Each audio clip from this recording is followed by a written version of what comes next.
Well, good morning, everybody. That is the best introduction I have ever written. So, very proud to listen to those words. Now we're going to live up to it. So, I hear you've had a wonderful conference so far, and I'm incredibly excited to be with you. I get to do these things all around the world. It's been 62 countries in just the last 5 years alone.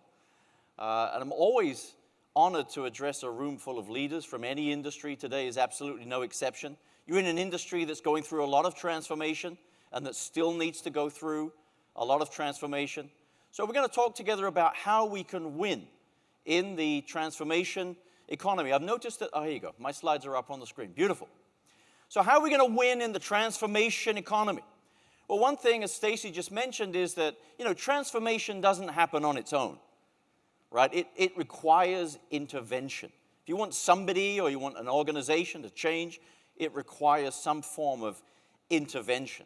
So we're going to talk about what we can do. Remember, the subtitle of this whole event is the power of how. So how are we going to bring about digital transformation across our organizations? I'd like to start with a statement that was made by a colleague of mine in the whole strategy and innovation business, a gentleman by the name of Professor Gary Hamel. So some of you may know Gary Hamel. A while back, Gary made this incredibly powerful statement. He said, out there in some garage is an entrepreneur who's forging a bullet with your company's name on it. Does that feel sort of familiar in terms of what's going on in the world around us?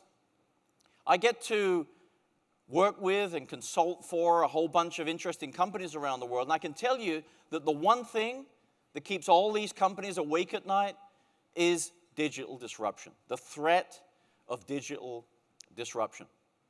What is digital disruption? Here's my definition for you.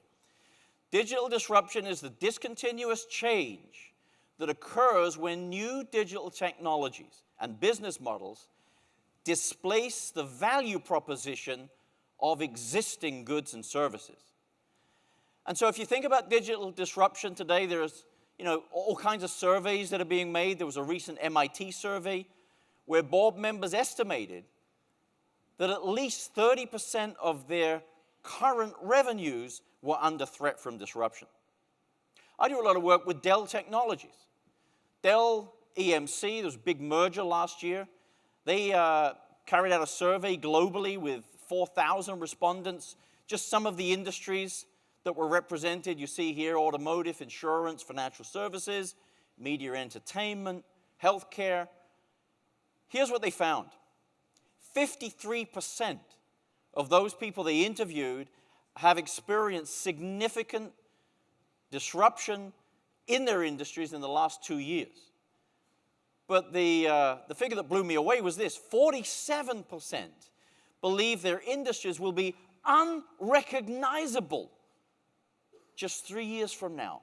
Unrecognizable. And so if we think about a whole bunch of industries that have been transformed by digital disruption over the last, say, 15, 17, 20 years, it's pretty amazing. In fact, it's no wonder that over half of the Fortune 500 companies have disappeared from the list since the year 2000. Did you know that?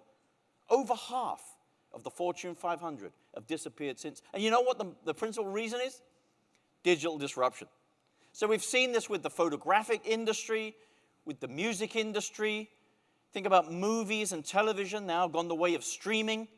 We've seen it with the advertising industry that's trying to struggle in a world where people are no longer reading magazines or watching regular television shows, where everything's on demand or everything's mobile. The financial services industry, of course, where now we talk about digital wallets and cryptocurrencies and all kind of other stuff. The hotel and accommodation business, which literally everything's online, and now we're up against business models like Airbnb that nobody could have envisaged years ago. The telecommunications industry, how do you compete with free if you're in the telecoms industry? How do you compete with Skype and FaceTime and WhatsApp and all these other applications? We've seen this in the retail industry, in the media industry, in the automotive industry, and we're going to spend a few moments talking about those guys as well. and also in the manufacturing and the logistics industry, which is all going the way of the Internet of Things, the industrial Internet of Things, drone delivery, 3D printing, all this kind of stuff. And so clearly, digital disruption is coming our way. We don't always know exactly when it's going to hit. We don't always know exactly where it's going to come from, but we know it's coming. And so the question is, what are we going to do about it? You know, Microsoft also ran a very interesting survey on digital transformation, and they asked a question that I thought was incredibly interesting. How long does your current business model have left to run? How long? So let's pick one industry, financial services. From the financial services industry, the respondents said, 46% of them said, less than 5 years. That's our current business model in financial services. How much time we have left? 14% said less than 2 years. And so I would argue that the only insurance policy we have against digital disruption is digital transformation. And of course, you've heard a lot about this over the last 3 days. But I find that when I talk to companies, the reaction is often a kind of a knee-jerk reaction. Okay, so, right, digital transformation, what are we going to do? To avoid disruption, we got to get more technology. We got to get more data. Was that all we need? More technology, more data? Let me take you back to arguably the most disruptive event in recent history, 9/11. And it brings back memories, of course, being here in New York City. But if you go back and you think about 9/11, big question that was asked right after and over the next few years was, could we have prevented that thing from happening? Could we have somehow prevented that amazing disruption that took place? That, by the way, disrupted everything. Travel, all these other things that now we're still experiencing. Was it a lack of data? No, they had the data. They had the technology. They knew all about those particular individuals. These guys that came in and did this, they were already on a counter-terrorism watch list. Trouble was nobody was watching them. Nobody even sort of cared that they were in the country. Nobody cared that they were taking flying lessons here in the U.S. I mean, if you'd looked at the data, if you'd used the available technology at the FBI and the CIA and the NSA and the police force, you could have, basically we knew where they were. We knew what planes they were sitting on. We knew what seats they were sitting in. So it really wasn't a lack of technology, and it wasn't a lack of data. The 9/11 Commission concluded, after making their report, that there were 3 basic things that went wrong.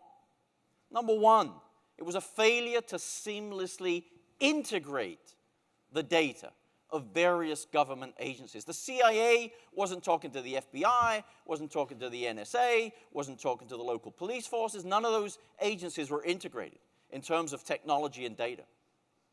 It was a failure to discover critical insights by joining the dots between the data. So it was out there, but nobody was kind of synthesizing that stuff in order to understand what was going on. And above all, this is the phrase that really struck me, it was a failure of imagination. Nobody could literally conceive that such a thing was possible. And I believe that there are powerful lessons for us in business today that we can take out of this. Again, number one, for me, the real digital challenge is not just getting more technology, but seamlessly integrating digital technologies and data across the entire business model. Number two, it's about joining the dots between the data in the search for important new strategic insights, new understandings.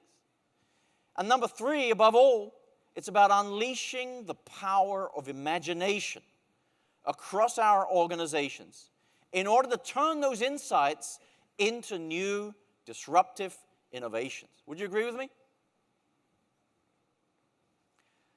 So how do we do this? Remember the power of how? How do we unleash imagination across our organization so that we can conceive of almost inconceivable possibilities that are coming toward us? How can we drive not just digital transformation, because everybody's doing that. How can we drive digital innovation, because it's only the innovation that will give us a competitive advantage. Because literally, if everyone's doing the same thing, then nobody gets ahead. Strategy is all about how do we do what no one else is doing. So it's really not just about transformation. It's about digital innovation. Now, I've spent years working in the innovation field. My latest book, The 4 Lenses of Innovation, really looked at how the mind of the innovator works. Because why? We're asking ourselves, where does disruptive innovation actually come from?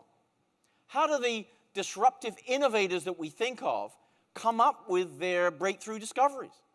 So I went out and actually looked at hundreds and hundreds of cases of disruptive innovation over the last, say, 20 years. Literally went out and talked to some of these innovators. So people like Jeff Bezos, Steve Jobs, Richard Branson, Elon Musk. I do a lot of work these days with Tesla. Howard Schultz of Starbucks, Larry Page and Sergey Brin. I can never tell those two guys apart. Can remember which one's which. They both look the same to me. Isn't it true? I defy you. Which one's which? But, by the way, for those ladies here present, I often get kind of criticized. You only got guys up on there in that picture. Well, what about some of those wonderful entrepreneurial ladies that we have that are disruptors, that have done incredible things? What is it inside the mind of the innovator that allows these individuals to discover opportunities that the rest of us couldn't see? And by the way, I then began to look back in time. Albert Einstein, how did he come up with the theory of special relativity when you're sitting in a tax office in Bern in Switzerland? Thomas Edison, how did he become a serial innovator? Henry Ford, the assembly line, how did he come up with that idea? And then even further back in history, to the Renaissance, guys like Galileo, Gutenberg, Leonardo da Vinci.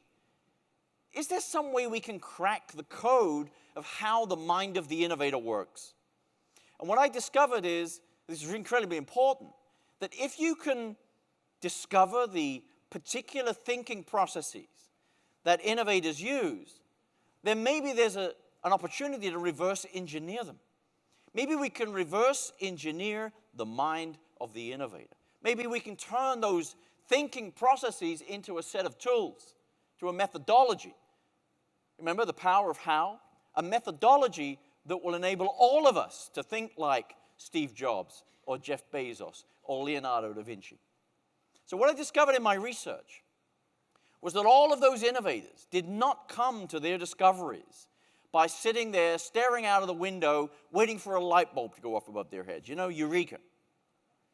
They came to those discoveries by looking at the world from a fresh perspective. It was almost like they were using different lenses to look at situations, to look at problems, to look at industries. And by using those particular lenses, those angles of view, they were able to discover opportunities that were out there hidden in plain sight. I mean, they were literally out there, because otherwise they wouldn't have been discoverable. But nobody else could see them. Why? They weren't using the lenses. So what are these lenses? The first is called challenging orthodoxies. It's about challenging conventional wisdom. If everyone is zigging, how do we zag? How do we do the opposite? How do we challenge the status quo? How do we turn industry convention on its head? That's the first lens of innovation. We find that most of those innovators are natural-born rebels, contrarians, people who think different, to use Steve Jobs' expression. The second lens of innovation is called harnessing trends. This is not about trying to necessarily predict the future with a crystal ball. It's more about having a wide-angle lens. It's about understanding all these various changes that are taking place around us in technologies, in demographics, in lifestyles, in all these areas. And saying, how do we harness the power of change and bring that into our business model to create new value for our customers? The third lens of innovation is leveraging resources in new ways. All of us have a set of core competencies in our organizations and strategic assets. These are resources that we usually use for certain things. The question here is, could we use those same resources for other things? Could we stretch our unique skills, our core competencies, and our strategic assets into new growth opportunities? And could we leverage other people's resources out there in the ecosystem again, to be able to create new value for our customers. The fourth lens of innovation is called understanding needs. So this is kind of the holy grail of innovation. It's about getting under the skin of the customer, understanding the evolution of customer needs and customer demands, and somehow being able to look at your business from the customer's perspective, and then create solutions, design those solutions from the customer backward. These are the four lenses of innovation. And when you put them together, they become an incredibly powerful tool for bringing about transformation and change inside our organizations. Because instead of just saying to people, okay, we need you all to be digital innovators. We need you all to be digital disruptors, so off you go and disrupt. Well, that usually doesn't work, right? But if we can create intervention, if we can give people a methodology, a system to be able to do this, you would be amazed at the results. I've seen companies go from literally zero in terms of innovation to 3 years later producing maybe $400 or $500 million a year from their innovation capability simply by using the four lenses of innovation. So what those lenses do is they enable us to see these opportunities that we otherwise wouldn't see. Edward de Bono, you may remember from lateral thinking, the 6 thinking caps and all that. Edward said creativity involves breaking out of established patterns in order to look at things in a different way. I like this particular picture. I'll give you a couple of seconds to look at that. You know, you see the world. You see the world the way you are, right? I mean, if you're a bank, you see the world like a bank. If you're a credit union, you see the world like a credit union. You know what I mean? And it's those orthodoxies that blind us to new opportunities. The success that comes with executing what we know and what we've historically always done is exactly what prevents us from seeing what's next. It blinds us. And that's why the first of these lenses is called challenging orthodoxies. How do we take off those blinkers? How do we open our minds to all kinds of new possibilities? So orthodoxies are these deeply held and broadly shared conventions about how things are supposed to be done in our industry. Let me ask you a question. How many of you remember the first ATMs? Now, don't raise your hand because it'll only show your age. Word of warning. But, you know, the ATM was kind of introduced in the UK around the mid-60s, and it took until the mid-70s and into the 80s for this thing to become widespread and ubiquitous in the United States. But when it was first launched, what was the reaction of the banks? You think people are going to trust those machines? You think we're going to trust those machines? Because it was challenging orthodoxies, right? Yet today, of course, these things are ubiquitous. You have, 30,000 ATMs? You can imagine the banking world working without ATMs and debit cards and credit cards and cashless payment. But notice what I said?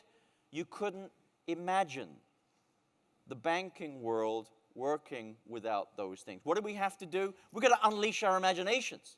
What was the problem with the CIA? It was a failure of imagination.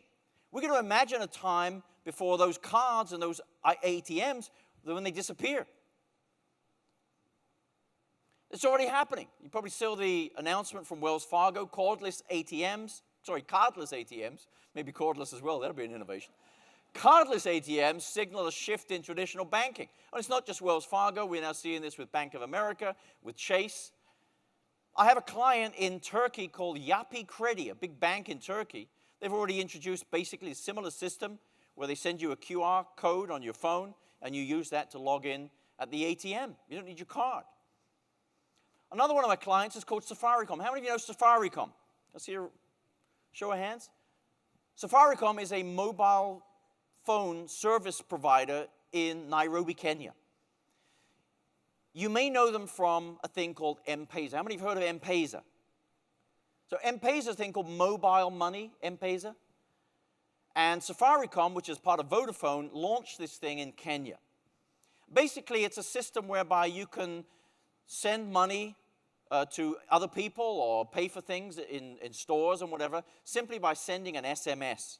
So it started out based on old technologies, just sending SMS. Let me show you what's happened with M-Pesa. It's now the world's largest mobile money network. Customers don't need a bank account to use M-Pesa, which is great because most of the people in Kenya don't even have a bank account. It's a way of life already for 30 million Africans now in 10 countries. It's used by more than 80% of all Kenyans. That's 18 million people. There are 6 billion transactions on this thing a year, and it's now used as a model for similar systems around the world. So how many of you have heard of Pay?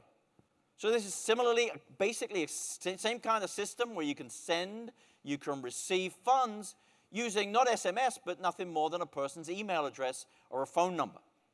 Seller network banks processed over 170 million person-to-person payments in 2016, totaling $55 billion. So these are new ways of working. And what's interesting about Safaricom, by the way, is that one of my other clients in Kenya is Barclays Bank. Barclays Bank is shaking in their boots because now their major competitor is not another bank, it's a mobile phone company that 80% of Kenyans are using to do their transactions with. They don't even need bank accounts. Who needs Barclays? Safaricom has now transformed itself from a mobile phone company into a financial services company. So M-Shwari is another product. This is based on loans. It's not just about transactions, it's about loans. And so this is the real point here is you generally find that, it wasn't the banks that imagined all of these new possibilities in terms of digital payment. With banks, couldn't really imagine things like peer-to-peer lending, banking without banks. Couldn't really imagine something like crowdfunding, where if you're an entrepreneur, you don't go to a bank for a business loan, you just put it out there on social network and hope that other people are going to invest in you. Couldn't imagine these things. Couldn't imagine things like cryptocurrencies.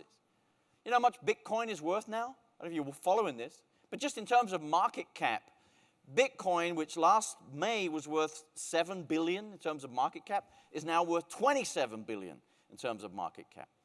We couldn't imagine some of these exchanges that would enable us to use these sort of Bitcoins and cryptocurrencies. None of that was imaginable. So the message here with this first lens of innovation is that we need to learn to look at things differently. And we've got to somehow enable all of our people across the entire organization to look at things differently, to question, to challenge the things that we've always done. Dee Hock, founder of Visa, once said, the problem is never how to get new, innovative thoughts into your mind. The real problem is how to get the old ones out.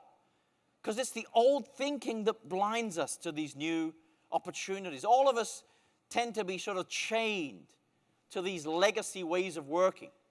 We're not literally chained, we're chained in the mind. And so that's why we often find that in any industry, it's the newcomers that present the biggest threat. Those who are able to see new ideas without any preconceptions. And that's why we find that most of the digital disruption doesn't come from the banks. It comes from these entrepreneurial startups that come into an industry and imagine new ways of doing things. So one of my first questions when I work with an organization is this one. What if you challenge your assumptions? Take all your assumptions, list them, and then reverse them, and see what kind of new opportunities that will open up. The second lens of innovation is harnessing trends. It's getting an understanding about all these things that are changing around the world. It's really, I use the eagle vision. It's about seeing the future in the present. Why? Because as Emily Greenbalk once said, the future will be influenced by trends that are now existent and observable. Everything you need to know can be known. It's already out there. We see some of these trends that are impacting particularly financial services at this time. And it's about what are we doing about those things? Are we harnessing those trends? If we look at an industry like automotive, 4 trends, connected mobility, electric, autonomous, and ride-sharing, have revolutionized the automobile industry in the last 5 years. So I work a lot with Tesla. What makes Tesla what it is? Clearly, the battery-powered car, that's one thing, but it's mostly because, and here's why they're in Silicon Valley, not in Detroit, it's a software-driven company. It's a digital-driven company. And also, it's not just about electric and connected mobility and autonomous driving. It's also about ride-sharing. Now you can literally add your car, your Tesla, to the shared fleet, and while you're at work or while you're on vacation, somebody else is using your car, just like Uber, and you're earning money out of it. So they say at Tesla, in the near future, Teslas will drive themselves, charge themselves, and generate income by themselves. question is, what are we doing about these implications? What are we doing about this in the financial services industry, generally? And, one of the things is, when it used to be, if you think about car loans and that kind of stuff, you would wait till someone was 18, and the first thing they do is they want to buy a car. And so they want a car loan, and then it will go on for the rest of their lives sometimes. Car loan, car loan, car loan. Well, now as we move to this model of the car, the auto as a service, you're not going to own it. You're not even going to rent it. You're just going to use it for what you want. So that kind of throws the whole car loan business model out of the window. I was talking recently to Liberty Mutual. They said, we can see our days are numbered. We need to start not insuring people, but insuring software and insuring vehicles. So it's really about seeing the future in the present. Where are these things going? I remember having a conversation with a guy at Philips back in 1993. He said, I don't believe in convergence. I don't really see that. Because if we put all those things together, you're just going to get a Frankenstein monster. It'll be a jack of all trades and a master of none. It won't be a very good computer. It won't be a very good camera. It won't be a very good music player. It won't be a very good phone. Well, how wrong could you be?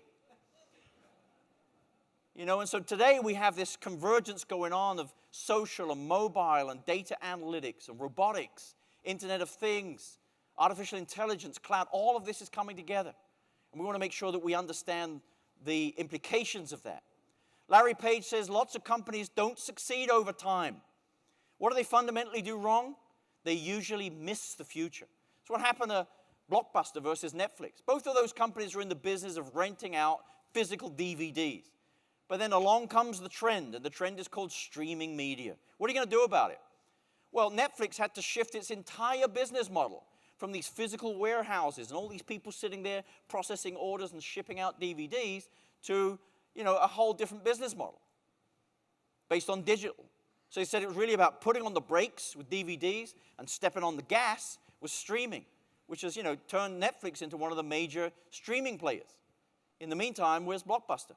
They couldn't make the shift. I'm told that the last movie they ever rented out was called This Is the End. It's kind of appropriate. Here's what worries me. According to the Microsoft study, 46% of business decision makers think that their senior leaders are unwilling to disrupt their existing businesses in order to grow and compete more successfully in the future. Unwilling to challenge what we've always done. So we need to spend less time looking inward at what we currently do and backward at what we've always done, and spend more time looking outward at what's changing in the world and forward at the evolution of our industry. We need to get a grip on what are these incipient trends? What are the implications of new technology? Think about a thing like biometrics. What are we doing about it? We know that, for example, the global biometrics market will rise to $15 billion this year. Nearly 500 million people will be using a smartphone equipped with biometric technology by the end of this year. And so when I was in China in November, I was with China Merchant Bank. They're already using an ATM that uses biometric technology to recognize who you are. So you just come up and it recognizes your face. They're now taking that into their mobile phone app. So you can do your banking without any code, without anything else. They literally just recognize who you are. Now, I've already seen this with my other client in Turkey, Yapı Kredi, using iris recognition. So what are we doing about these technologies? I like to say that innovators are wave riders. They welcome change rather than trying to resist it. They've learned how to make change work for them rather than against them. And they've developed skills that enable them to turn discontinuity into opportunity. So my question for you is, are you up there riding these waves of change? Or are you laying on the beach waiting for the tsunami to come up and hit you? And I'm only half joking because tsunamis are very destructive. But I would argue that these industry tsunamis are just as destructive.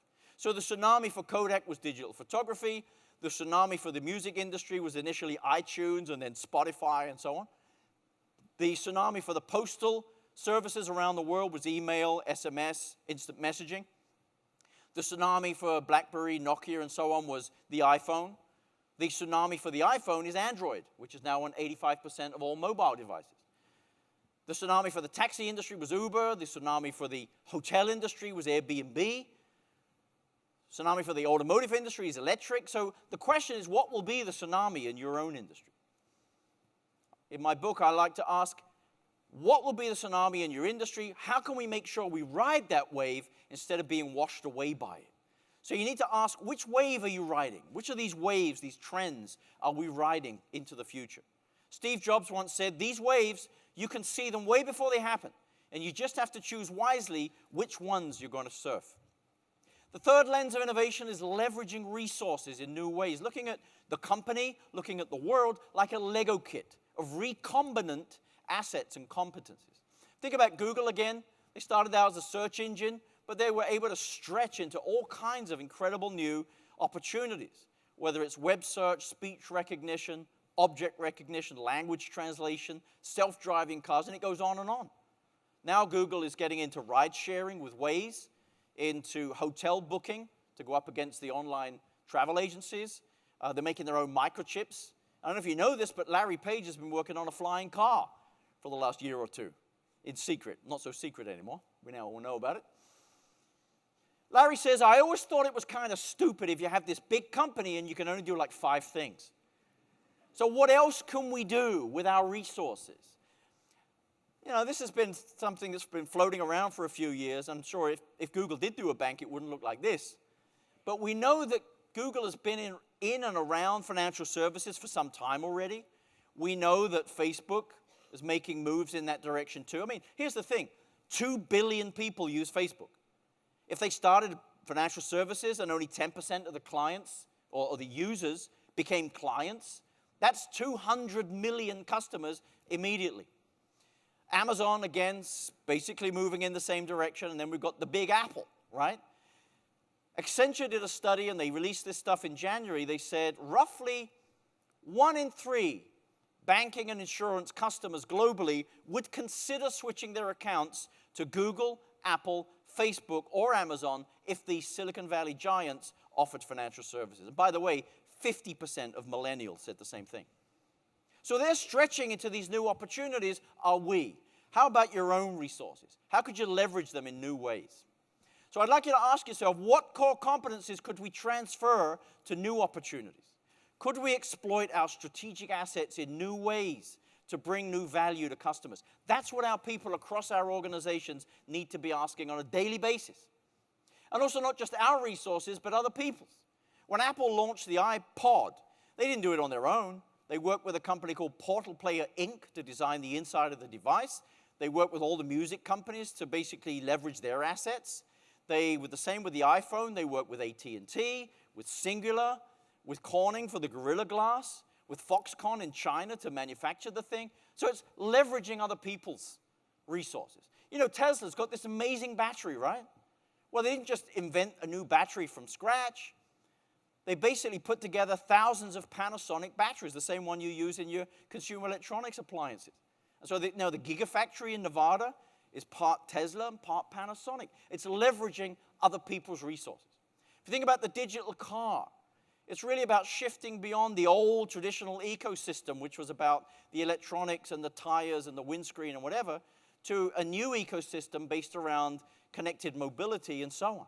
It's making the shift from the old to the new and tapping into those resources that are out there in the external ecosystem. So we see the same thing, of course, now happening in fintech, leveraging all those resources that are now out there that can help you make the transformation. The fourth lens of innovation is understanding unmet needs. IBM put it beautifully in an ad they ran about 5-6 years ago. Stop selling what you have. Start selling what they need. They actually ran an even better campaign for financial services. Stop thinking like a bank. Start thinking like a customer. So it's thinking from the customer backward and designing solutions from the customer backward. Instead of just thinking, how do we apply this new technology, we want to be able to think from the customer back. How do we address this unmet need? How do we match those things? How do we bring together what is possible with what is needed? And we see great examples of this around the world. How many of you have seen this wonderful example from South Korea? This is a subway station in Seoul where people come down after working in Seoul all day long. They're about to get in the subway train, which you see the doors there opening. These are interactive panels along the wall where they can do their shopping before they get in the train. So they just take out the mobile phone, the cell phone, and they order what they want. They then get in the train, and when they get home, it's already being delivered to the door.